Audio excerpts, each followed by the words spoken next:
नमस्कार. कीर्तीच्या कथासंग्रहाबद्दल आत्ता आपण ऐकलंच आहे. एक थोडीशी तुमची वाचनाची उत्सुकता वाढवण्यासाठी त्यातली एक ग्रामगीता नावाची कथा वाचन करते. रात्र सरली. गाढ झोपलेल्या आभाळाला जाग येऊ लागली. त्याचा निळा रंग डोळे उघडू लागला. तांबडा चुरा तिथे पसरू लागला. हातपाय ताणून आळस झटकून सूर्यदेव भूतलावर उतरू लागला. अकराळ विकराळ पुणे गोवा महामार्गावर प्रकाश पसरू लागला. महामार्गाने दोन्ही बाजूला आपले हातपाय निवांत पसरलेले. हे हातपाय पुढे आणखी आडवी तिडवी वळणं घेत लहान गावात जाऊन पोचलेले. 100-150 वस्तीचं एक गाव, जांबर्डी. गावकरी जांबर्डी म्हणत, पण वेशीवर जामगाव नावाची पाटी निळाभोर रंगात चमकत होती. त्या गावात सुनंदाचं एक निस्तेज घर होतं. आज एका अनामिक धक्क्यानं सुनंदा उठून बसली. सवयीनं तिचं लक्ष शेजारी गेलं. 4 वर्षाची रूपा अवघडी वागडी पडलेली. सुनंदानं तिच्या अंगावर पांघरून टाकलं. तिची नजर रूपाच्या पलीकडे गेली. तिथे तानाजी उताणा झोपलेला. त्याला बघून सुनंदाला रागाची झीट आली. रात्रीच्या भांडणाचा तानाजीवर परिणाम दिसत नव्हता. ती मात्र रात्रभर तळमळत पडलेली. रागावलं मन आवरून सुनंदानं घरावरून शेवटची नजर फिरवली. एका खोलीचं घर. घराच्या चारही कोपऱ्यांनी आपापल्या जबाबदाऱ्या वाटून घेतलेल्या. एका कोपऱ्यात स्वयंपाकाचा स्टोव, तिथल्या फळीवर 4 भांडी पालथी घातलेली. खोलीच्या दुसऱ्या कोपऱ्यात 2 दोऱ्यांवर कपडे लोंबत पडलेले. दोऱ्यांच्या खालच्या बाजूला 2 पत्र्याच्या पेट्या एकावर एक रचून ठेवलेल्या. एका पेटीत सुनंदाने आपला ऐवज ठेवून त्याची किल्ली गळ्यातल्या दोऱ्याला बांधलेली. तिच्या दृष्टीनं हा ऐवज बहुमोल. कुणाच्या लग्न समारंभात बोलवलं तर अब्रू राखता येईल अशा 2 जरी काठच्या साड्या, सोन्याचं पाणी चढवलेलं मण्याचं मंगळसूत्र, तसलाच कोल्हापुरी साज आणि 4 बांगड्या तिने त्या पेटीत ठेवलेल्या. तिची नजर आता मोरीकडे वळली. एका कोपऱ्यात पडदा लावून ती उभी केलेली. पडद्याआड कशीबशी अब्रू सांभाळत सुनंदा 4 तांबे अंगावर घेत. घराचा लाकडी दरवाजा पार कुजून गेलेला. तो दुरुस्त करण्याची कुवत सुनंदात नव्हती. तानाजीला त्याची गरज वाटत नव्हती. सारी खोली कशीबशी आपली आबरू सांभाळत उभी होती. तिचं ते रूप पाहून सुनंदाला भडभडून आलं. शांत झाली आणि एका निश्चयानं ती उठली. अंगावरची साडी नीट केली आणि गाढ झोपलेल्या रूपाकडे डोळे भरून पाहिलं आणि दार उघडून ती बाहेर आली. बाहेर सारं शांत.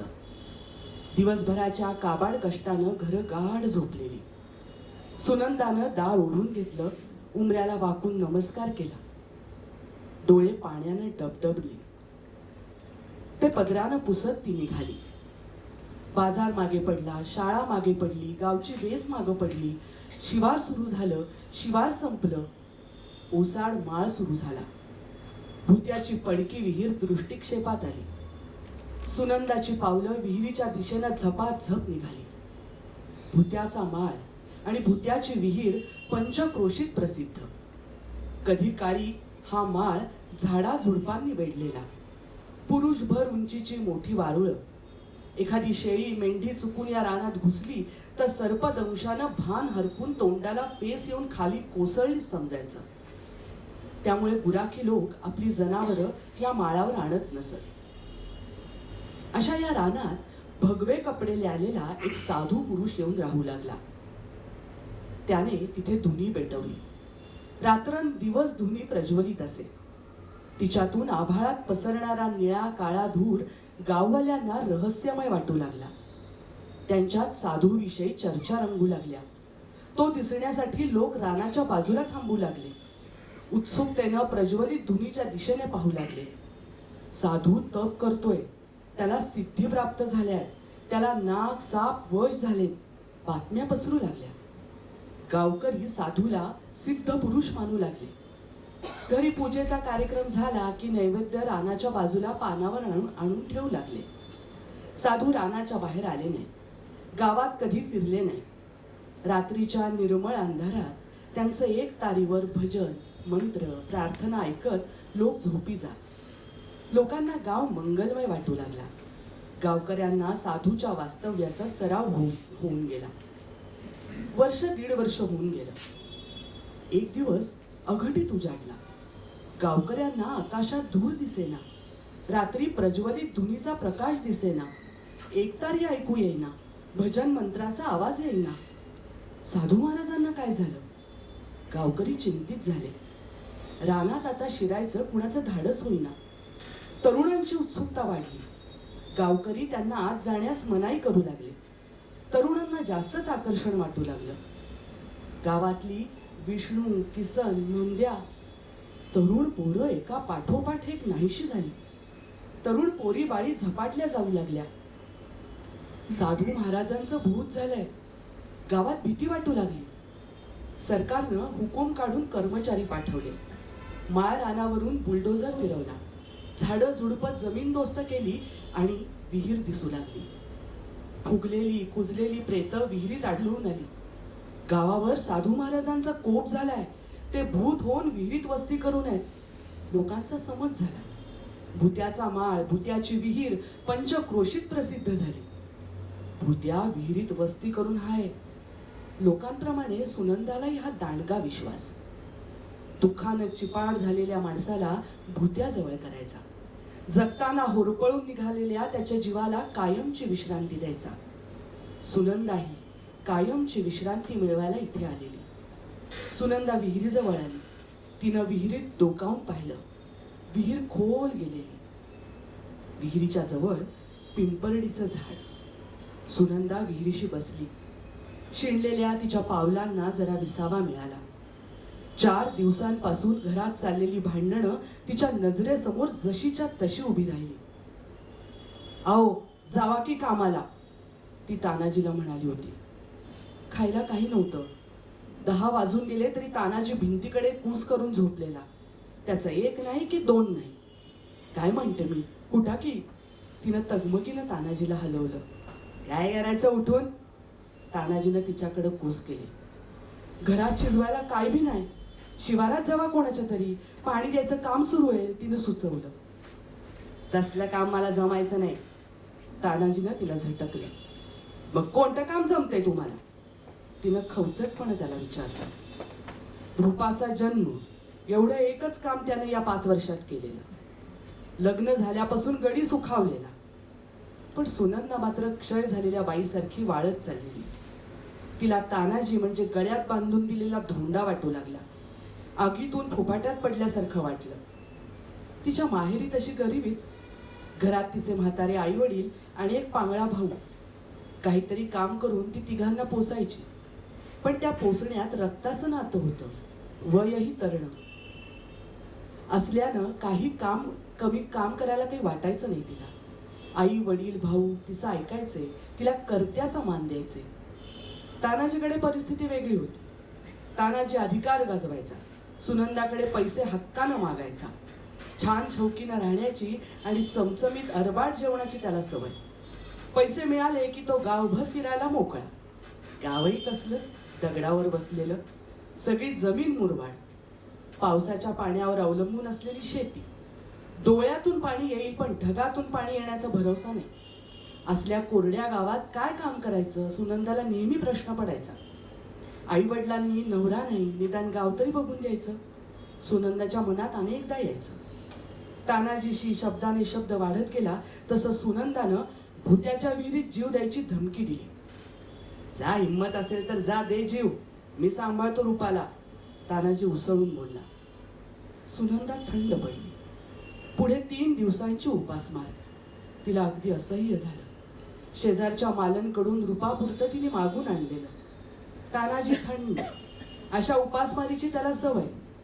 थोडी कळ सोसली की सुनंदा करेल काहीतरी, त्याला खात्री. अशा ऐत खाऊ नवऱ्यापेक्षा भुत्याची विहीर जवळ केलेली बरी, तिचं मन तिला सांगू लागलं. सुनंदा पुन्हा विहिरीत डोकावली. ही विहीर तरी कायमची शांती देणार आहे का मला? तिच्या मनात विचार आला. खोल पाण्याकडे पाहताना तिला पाण्यात हालचाल जाणवली. पाण्यावर लांब केस तरंगत असलेले तिनं निरखून पाहिलं तसं शेवाळी रंगाच्या साडीचा पदरही दिसू लागला. सुनंदा झटदिशी साडीचा कासोटा मारून बारक्या पायवाटेनं विहिरीत उतरली. एक हात लांब करून तिनं तरंगणारे केस गोळा केले आणि गच्च धरून ओढले. त्या सरशी तो मानवी देह तिच्याकडे सरकला. आणखी खाली वाकून सुनंदानं देहाच्या गळ्याभोवती हात घातला आणि चेहरा पाण्याबाहेर काढला. तो चेहरा कुण्या तरुण स्त्रीचा होता. एका हातानं विहिरीच्या भिंतीची दगडी कपची धरून सुनंदा पाण्यात उतरली आणि त्या स्त्रीच्या कमरेभोवती हात घातला. तिला त्या शरीरातली दुगदुगी जाणवली. चल माझे बये, चल बाहेर चल, सुनंदा तिला म्हणाली. ते शब्द ऐकून त्या स्त्रीच्या तोंडून हुंकार बाहेर पडला. तिच्या हालचाली वेगाने होऊ लागल्या. दोघी विहिरीतून बाहेर आल्या, निश्चित पडल्या. सुनंदा उठून बसली. तिनं स्त्रीच्या चेहऱ्यावर थपडा दिल्या. 5 मिनिटांनी त्या स्त्रीच्या चेहऱ्यावर तजेला आला. ती उठून बसली आणि हमसून हमसून रडू लागली. दौलत अण्णाची सून ना तू? सुनंदानं तिला विचारलं. स्त्रीनं होकार दिला. सुनंदाला अंदाज आला. दौलत अण्णांचा सयाजी दारूबाज. दारू पिऊन तो बायकोला करीत असलेली मारझोड आणि त्याला दौलत अण्णा आणि अंजनी वहिनींची असलेली साथ साऱ्या गावाला परिचित. ते हुंड्यावरून सुनेचा जाच करीत असलेले. नाव काय तुझं? सुनंदानं विचारलं. पार्वती. कशाला जगवलं मला? मेली असते तर ह्याचा जाच संपला असता. पार्वती स्फुंदत म्हणाली. बाईचा जन्म असाच असतो, सुनंदा म्हणाली आणि शांत झाली. तिच्या नजरेसमोर तिची कर्म कहाणी उभी राहिली. तुम्ही बी जीव संपायला आला होता जणू. पार्वतीनं अंदाज बांधला. ती बऱ्यापैकी सावरली होती. भुत्याच्या विहिरीपाशी लोक फक्त जीव देण्यासाठीच येतात हे तिलाही माहिती होतं. आता सुनंदाची रडण्याची वेळ होती. दोघी एकमेकींच्या गळ्यात गळा घालून रडल्या. सुनंदाला एक जीव वाचवण्याचं समाधान वाटू लागलं. भुत्याच्या विहिरीत उडी मारूनही आपला जीव वाचला. देव आपल्या पाठीशी आहे. देवानं सुनंदाला पाठवलं. पार्वतीला खात्री झाली. सासरच्या धाकाने तिनं घाईघाईनं गावाची वाट धरली. सुनंदा विहिरीजवळ बसून राहिली. सूर्याची कोवळी उन्हं सर्वत्र पसरली. उन्हानं पिंपळाची पानं चमकू लागली. पक्ष्यांचा किलबिलाट सुरू झाला. जीव द्यायला आलो होतो आणि पार्वतीचा जीव वाचवण्याची एवढी चिकाटी आपल्यात आली कुठून? तिला प्रश्न पडला. माझी सुनंदा लई चिकाटीची. मनात आणलं तर स्वर्गात जाईल. देवाला बी हात धरून त्याला माझ्या घरात घेऊन येईल, सुनंदाची आई म्हणायची. एवढी ताकद आहे माझ्यात, यमाच्या घरी जाऊन पार्वतीला परत आणलं. सुनंदाची नजर वर गेली. पिंपळाची तजेलदार पानं सूर्यप्रकाशात चमकू लागलेली. त्या वृक्षामध्ये तिला विराट परमेश्वराचं दर्शन झालं. मीही असंच पिंपळाचं झाड होणार. माझा संसार सावरणार. पार्वतीसारख्या बाया बापड्यांना सावली देणार. स्वर्गात जाऊन त्या देवाला हात धरून माझ्या घरात आणणार, गावात आणणार. देवा तू मला साथ दे. सुनंदा जिद्दीने उठली. पिंपळाला नमस्कार केला. हात जोडून सूर्यदेवाकडे पाहिलं. अंगावरची ओली साडी झटकली, पदर सारखा केला आणि ती निर्धारानं गावाकडची वाट चालू लागली.